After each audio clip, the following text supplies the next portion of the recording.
सब कुछ अगर उतना ही तेज होता जितना कि सिनेमा में होता है तो उत्तरी मैसेडोनिया को अपना नया नेशनल पार्क निश्चित रूप से बहुत पहले मिल गया होता।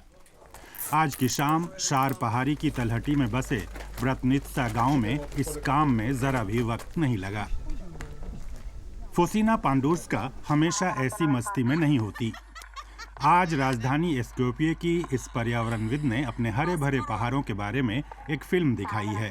वो घाटी में रहने वालों को पर्यावरण सुरक्षा में अपना सहयोगी बनाना चाहती हैं। गांव के कल्चर सेंटर के सामने पड़ा कूड़ा बता रहा है कि समस्याएं दूर नहीं हैं।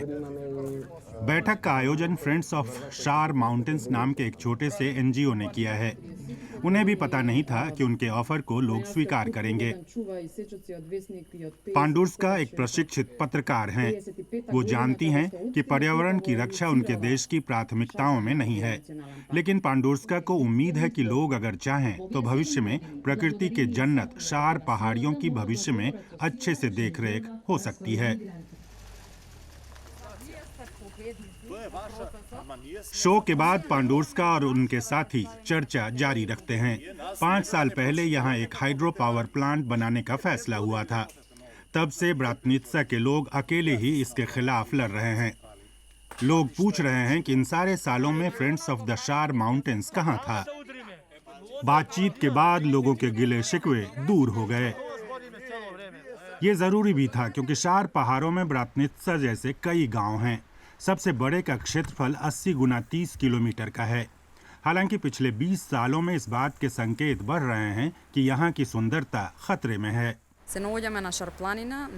उत्तरी मैसेडोनिया में शार माउंटेन सबसे प्राकृतिक संपदाओं वाला माउंटेन रेंज है और इसे बचाया जाना चाहिए, और वो भी ऊंचे दर्जे के साथ। इसके लिए इसे नेशनल पार्क बनाना होगा, तभी हम इसे सीमाओं के आर पार बचा सकेंगे।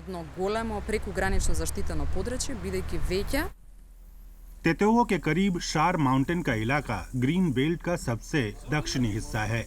यूरो नाटुअर नाम का एक जर्मन संगठन ग्रीन बेल्ट में शामिल हजारों किलोमीटर की हरियाली को बचाने में मदद दे रहा है। यहाँ से लेकर उत्तर तक का इलाका पहले लोगों की पहुंच से बाहर था। इसके लिए हो रहे प्रयासों में एक है पुरानी पहाड़ी झोपड़ियों की मरम्मत या फिर नई झोपड़ियां बनाना। ये झोपड़ियां हाइकरों को आकर्षित करती हैं और ग्रीन टूरिज्म को प्रमोट करती हैं। इसके साथ ही लकड़ियों की गैरकानूनी कटाई को भी रोकती है।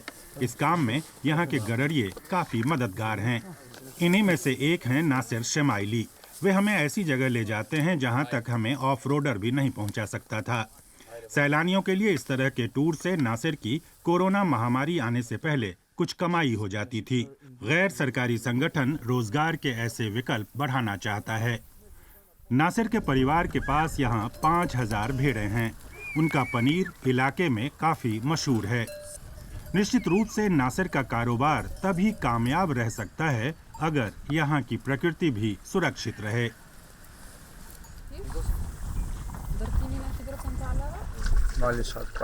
शार माउंटेन्स में नेशनल पार्क का निश्चित रूप से मैं स्वागत करूंगा। यही वजह है कि मैं इस पहल का समर्थन कर रहा हूं। नासिर और उनके भाई को ये ऑर्गेनिक फार्म अपने माँ बाप से मिला, जिसे उन्होंने काफी बढ़ाया है। उनके यहाँ अब 25 गडरिये काम करते हैं। ये गडरिये बारी बारी से गर्मियों में इन झोपड़ियों में रहते हैं। हर 2 हफ्ते पर उनकी ड्यूटी बदल जाती है। यहाँ इनके पास बस एक सोलर पैनल ही है जिससे इनकी झोपड़ियों को रोशनी मिलती है।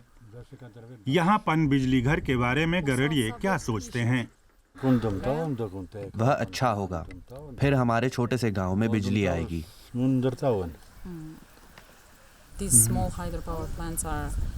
छोटे हाइड्रो पावर प्लांट को यहाँ लोगों को ग्रीन एनर्जी के नाम पे बेचा जाता है, जबकि वास्तव में वे नदियों के संतुलन को तबाह करते हैं। यूरोप में बाल्कन पर अब भी प्रकृति अपने पुराने रूप में है। ऐसा यूरोप में और कहीं नहीं है। हालांकि अब ज्यादा से ज्यादा कारें इन जंगलों में पहुंच रही हैं। रास्ते में मेरी मुलाकात एनजीओ के एक और कर्मचारी से होती है। वह कई साल जर्मनी में रहा है। अभी बहुत काम करना है। लोगों को ये साफ करने और यहाँ के आम लोगों को जागरूक करने की कि नेशनल पार्क में कैसा बर्ताव होना चाहिए और वहाँ किस तरह के कानून लागू हैं। लंबे संघर्ष के बाद 2021 से शार माउंटेन्स नेशनल पार्क बन जाएगा।